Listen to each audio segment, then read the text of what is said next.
বদলা চাই দেশ, মোদির master stroke, black out mock drill, পাক আকাশে সিঁদুরে মেঘ, ভারতের প্রত্যাঘাত অপারেশন সিঁদুর, পাকিস্তানের 9টি জঙ্গি ঘাঁটি ধ্বংস, ভারতের নিকেশ প্রায়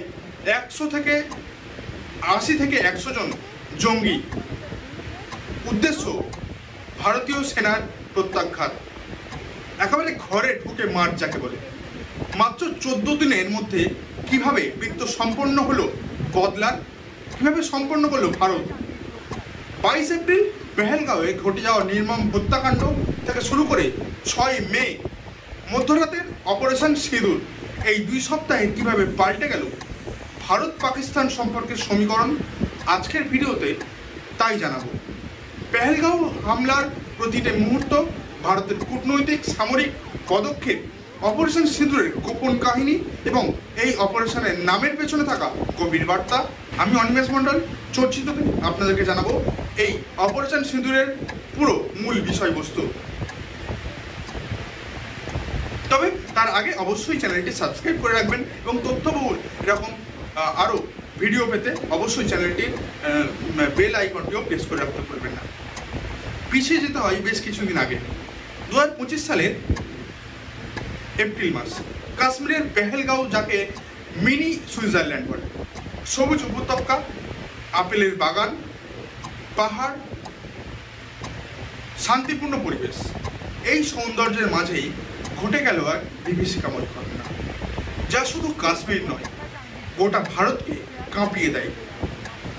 22 এপ্রিল দুপুরবেলা পর্যটকদের ভিড়ে ঠাসা বৈশরণ উপত্যকা, হঠাৎই সেখান থেকে শোনা যায় গুলির শব্দ। 4 থেকে 6 জন সশস্ত্র জঙ্গি এলাকা ঘিরে ফেলে। পর্যটকদের ধর্ম জিজ্ঞেস করে বেছে বেছে গুলি হিন্দু সম্প্রদায়ের মানুষদের চিহ্নিত করে গুলি চালায় পাক জঙ্গিরা। বলা চলে কার্যত স্ত্রীর সামনেই স্বামীকে গুলি করে নৃশংসভাবে খুন করে জঙ্গিরা। যাও মোদিকে গিয়ে বলো। নিহত পুরুষদের আত্মীয় এবং স্ত্রীকে প্রধানমন্ত্রী নরেন্দ্র মোদীকে গিয়ে জানাতে বলে হামলাকারী জঙ্গিরা। এরপরই ওখান থেকেই চম্পট দেয় জঙ্গিরা। কয়েক মিনিটের মধ্যেই 26 জন নিহত হন। তাদের মধ্যে 25 জনই ছিলেন পর্যটক, বিভিন্ন রাজ্যের বাসিন্দা। এই হামলার দায় পরপরই স্বীকার করে দি রেজিস্ট্যান্স ফ্রন্ট। এটি একটি পাকিস্তানপন্থী জঙ্গি সংগঠন। এরপরই দেশ জুড়ে নেমে আসে শোকের ছায়া, আছড়ে পড়ে ক্ষোভের ঢেউ। প্রশ্ন ওঠে, এবার ভারতের জবাব কি হবে? নিহতদের মধ্যে ছিলেন সদ্য বিবাহিত কৌস্তব গণবট, মঞ্জুনাথ রাও, রোহিত শর্মার মতো তরুণরা। তাদের স্ত্রীরা, পরিবার, সবাইকে শোকস্তব্ধ করে দেয় এই ঘটনা। এই হামলার ভিডিও ছড়িয়ে পড়ে সোশ্যাল মিডিয়ায়। দেশ জুড়ে ক্ষোভ। আর কতদিন সহ্য করব? প্রধানমন্ত্রী নরেন্দ্র মোদী ঘোষণা করেন, উপযুক্ত সময়ে উপযুক্ত জবাব আসবেই, ভারত রেয়াত করবে না। जिन्होंने ये हमला किया है, उन आतंकियों को और इस हमले की साजिश रचने वालों को उनकी कल्पना से भी बड़ी सजा मिलेगी। अब आतंकियों की बची खुची जमीन को भी मिट्टी में मिलाने का समय आ गया है। এই হামলার পরপরই গোটা কাশ্মীরে নিরাপত্তা বাড়ানো হয়। জঙ্গিদের খুঁজে চলে তল্লাশি অভিযান। পেহেলগাঁও কাণ্ডের অন্যতম চক্রী আদিল আহমেদের বাড়িও গুড়িয়ে দেয় কাশ্মীর প্রশাসন। প্রায় 100 জন স্থানীয় বাসিন্দাদেরকে সন্দেহের ভিত্তিতে আটক করা হয় এবং তাদেরকে জিজ্ঞাসাবাদ করা হয় ওই ঘটনার বিবরণ সম্পর্কে। এদিকে পাকিস্তানকে যোগ্য জবাব দিতে প্রস্তুত হতে থাকে ভারত। পাকিস্তান দাবি করে এতে তাদের কোনো হাত নেই। এদিকে হামলার পরপরই ভারত কূটনৈতিক এবং প্রশাসনিকভাবে পাকিস্তানের উপর চাপ বাড়াতে শুরু করে। প্রথমত সিন্ধু জলবন্টন চুক্তি স্থগিত রাখার মতো বড় সিদ্ধান্ত নেয়, যেখানে 1960 সালের এই চুক্তি অনুসারে পাকিস্তানে যে জলপ্রবাহ ছিল তা বন্ধের হুমকি দেয় সরাসরি ভারত। দ্বিতীয়ত আটারি ওয়াঘা সীমান্তে চলাচল একেবারে বন্ধ করে দেওয়া হয়। তৃতীয়ত সার্ক ভিসা অব্যাহতি প্রকল্প, এর মধ্যে থাকা ভারতে পাকিস্তানি নাগরিকদেরকে 48 ঘন্টার মধ্যে দেশ ছাড়তে বলা হয়। পাকিস্তানের সরাসরি এক্স অ্যাকাউন্ট ভারতে ব্লক করে দেওয়া হয়। পাকিস্তানি সামরিক উপদেষ্টাদের অবাঞ্ছিত ঘোষণা করা হয় এবং এই দূতাবাসের সদস্য সংখ্যা 55 থেকে একেবারে 30-এ নামিয়ে আনা হয়। পাকিস্তানও পাল্টা পদক্ষেপ নিতে থাকে। ভারতীয় নাগরিকদেরকে 48 ঘন্টার মধ্যে পাকিস্তান ছাড়তে নির্দেশ দেয় পাকিস্তান সরকার। ভারতীয় বিমানের জন্য আকাশসীমা বন্ধ করে দেয় পাকিস্তান। সব ধরনের বাণিজ্যিক সম্পর্ক ছিন্ন করার ঘোষণা করে এবং দুই দেশের মধ্যে তীব্র কূটনৈতিক উত্তেজনা ছড়িয়ে পড়ে। এদিকে গোটা দেশে দাবি ওঠে শুধু কূটনৈতিক নয়, এবার চাই সামরিক জবাব। প্রধানমন্ত্রী মোদী সেনাবাহিনীর 3 শাখাকে পূর্ণ স্বাধীনতা দিয়ে দেন। গোয়েন্দা সংস্থাগুলিকে নির্দেশ দেওয়া হয় জঙ্গি ঘাঁটি, প্রশিক্ষণ কেন্দ্র, লজিস্টিক সাপোর্টের বিস্তারিত তালিকা তৈরি করতে। সবাই অপেক্ষা করতে থাকে কবে আসবে সেই প্রত্যাঘাতের দিন। अब आतंकी आकाओं की कमर तोड़ कर रहेगी। 6 মে মধ্যরাত 1:05 অন্ধকারে ঢাকা পাকিস্তান এবং পাক অধিকৃত কাশ্মীরের আকাশে হঠাৎই গর্জে ওঠে ভারতীয় যুদ্ধ বিমান। শুরু হয় অপারেশন সিন্দুর। ভারতীয় সেনাবাহিনী এবং বিমান বাহিনী যৌথভাবে 9টি পাক জঙ্গি ঘাঁটি এবং প্রশিক্ষণ কেন্দ্র লক্ষ্য করে প্রত্যাঘাত স্ট্রাইক বা অপারেশন সিঁদুর চালায়। এর মধ্যে এই অপারেশনের পরিকল্পনা ছিল অত্যন্ত গোপন এবং মাত্র কয়েকজন উচ্চপদস্থ কর্মকর্তাই জানতেন এই অপারেশন সম্পর্কে। এর মূল লক্ষ্যবস্তু ছিল বাহাওয়ালপুরের পাঞ্জাব জৈশ ই মোহাম্মদের প্রধান ঘাঁটি, মুর্দেকে শেখপুরা লস্করি তৈবার সবচেয়ে গুরুত্বপূর্ণ প্রশিক্ষণ কেন্দ্র, যেখানে 26/11 মুম্বাই হামলার জঙ্গিরা প্রশিক্ষণ নিয়েছিলেন। মুজফ্ফরাবাদের পাক অধিকৃত কাশ্মীর, যেখানে লস্করি তৈবার ব্যাট-ই-উল জাইমুদ্দিন ক্যাম্প, যেখানে 200 থেকে 250 জন প্রশিক্ষণ নিত। অপরদিকে কোটলি পাক অধিকৃত কাশ্মীর হিজবুল মুজাহিদ্দিনের প্রাচীন ঘাঁটি। সার্জাল নারওয়াল জৈশ ই মোহাম্মদের যে অনুপ্রবেশ কেন্দ্র, সেখানেও হামলা চালায়। পাশাপাশি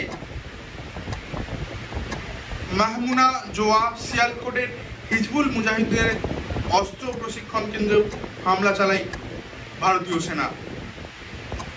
বারনালা ভিমবার লস্করি তৈবার স্টেজিং সেন্টার, মার্কাজ আব্বাস কোটলি জৈশ ই মোহাম্মদের গুরুত্বপূর্ণ ঘাঁটি, মার্কাজ সৈয়দনা বিলাল মুজফ্ফরাবাদ জৈশ ই মোহাম্মদের একটি ট্রানজিট ক্যাম্প, সেখানেও ভারতীয় সেনা নাস্তানাবুদ করে দেয়। 6 মে ভোর রাতেই অপারেশন সিঁদুরের সম্পর্কে দেশবাসীর উদ্দেশ্যে জানায় भारतीय सेना। जैश ए मोहम्मद का मुख्यालय था। यहाँ पर रिक्रूटमेंट, ट्रेनिंग व इंडॉक्ट्रिनेशन का केंद्र भी था। शीर्ष आतंकी अक्सर यहाँ आते थे। मैं आप सबको बताना चाहती हूँ कि किसी भी सैन्य ठिकाने का निशाना नहीं बनाया गया और अभी तक किसी तरह की नागरिक क्षति की रिपोर्ट नहीं है। धन्यवाद। जय हिंद। প্রতিরক্ষা মন্ত্রকের তরফ থেকেও বিবৃতি জারি করা হয়। 9টি জঙ্গি ঘাঁটি একেবারে ধ্বংস করে দেওয়া হয়। 80 থেকে 100 জন জঙ্গি নিহত হয়েছে। কোনো পাকিস্তানি সামরিক পরিকাঠামোকে ধ্বংস করা হয়নি।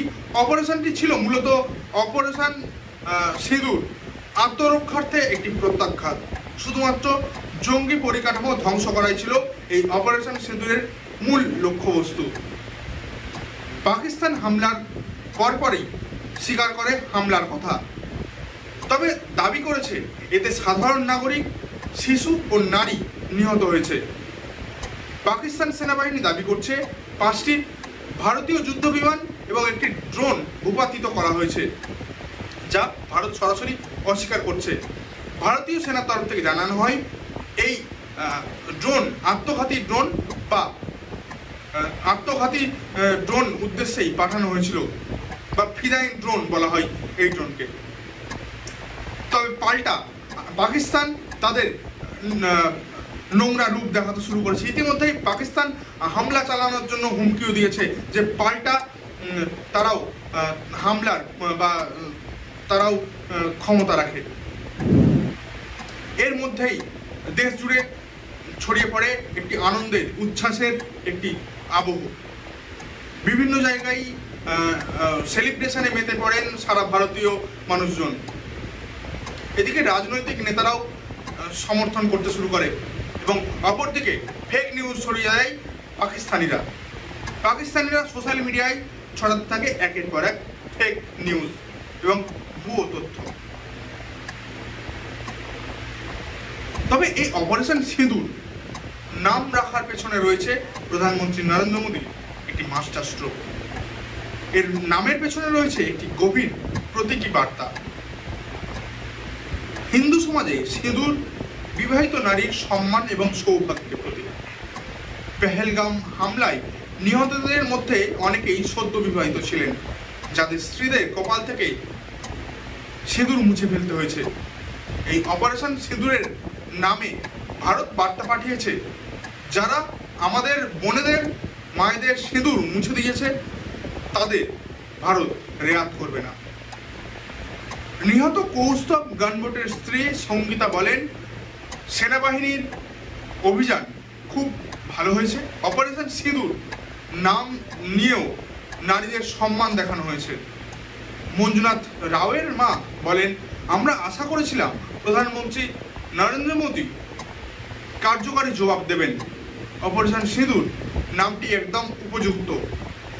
সোশ্যাল মিডিয়ায় ট্রেন্ডিংয়ে সিঁদুর হলো প্রতিশোধের রং, রক্তের রং। রাজনৈতিক মহলেও এর প্রশংসা। কংগ্রেস নেতা রাহুল গান্ধী, বিজেপি নেতা অমিত শাহ সবাই সেনাবাহিনীর সাহসকে কুর্নিশ জানিয়েছেন ইতিমধ্যেই।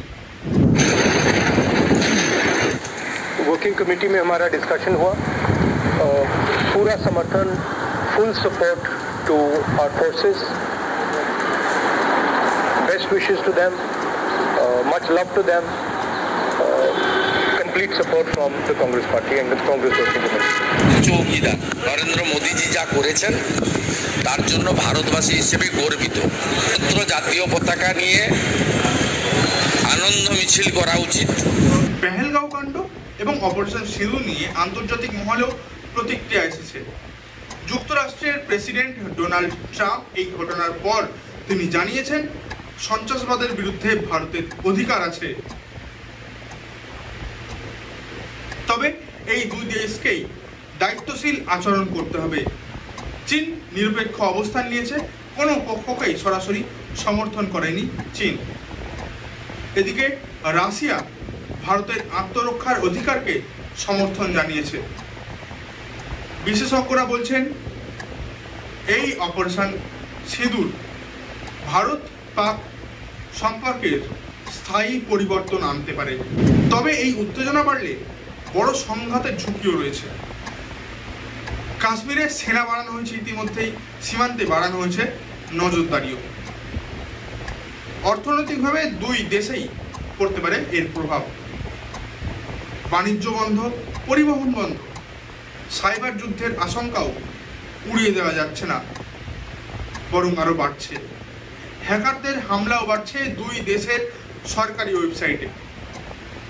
তবে সবচেয়ে বড় প্রশ্ন, এই উত্তেজনা কোথায় গিয়ে থামবে? পেহেলগাঁওয়ের বেদনা থেকে জন্ম নেওয়া এই অপারেশন সিঁদুর শুধুমাত্র একটি সামরিক অভিযান নয়, বরং এটি ভারতের জন্য একটি মনস্তাত্ত্বিক বিজয়ও বটে।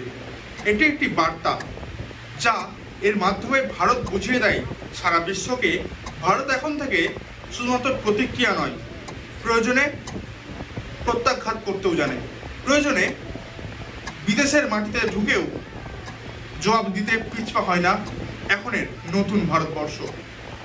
কিন্তু এই উত্তেজনার মধ্যেও আমাদের মনে রাখতে হবে প্রতিটা যুদ্ধের পরেই শান্তি একান্তই কাম্য। আপনারা কি মনে করেন অপারেশন সিঁদুর কি স্থায়ী পরিবর্তন আনবে, নাকি এটি সাময়িক উত্তাপ? আপনার কি মতামত কমেন্টে লিখে জানাবেন। তথ্য যাচাই করুন, গুজবে কান দেবেন না, একমাত্র এটাই লক্ষ্য আমাদের আপনাদের জন্য। আর এই ভিডিওটা ভালো লাগলে অবশ্যই ভিডিওটাতে লাইক করবেন, বন্ধুদেরকে শেয়ার করবেন এই তথ্য সম্পর্কে জানাতে, যাতে সত্যটা জানতে পারে। আর এই ধরনের বিভিন্ন আলোচনামূলক তথ্যনিষ্ঠ ভিডিও পেতে অবশ্যই এই চর্চিত চ্যানেলটিকে সাবস্ক্রাইব করবেন এবং পরবর্তী সময়ে বিভিন্ন ধরনের ভিডিওর নোটিফিকেশান পেতে বেল আইকনটি টিপে আমাদের পাশে থাকবেন। মূলত আমাদের এই চর্চিতর মাধ্যমে আমাদের পরিবেশনায় আপনাদেরকে তথ্যনিষ্ঠ আলোচনা এবং তথ্য তুলে ধরাই আমাদের মূল লক্ষ্য। আপনাদের কি মতামত অবশ্যই কমেন্ট বক্সে লিখে জানাতে ভুলবেন না। ততক্ষণ পর্যন্ত সকলে সুস্থ থাকুন, মানবিক থাকুন, সকলে ভালো থাকবেন। জয় হিন্দ, নমস্কার।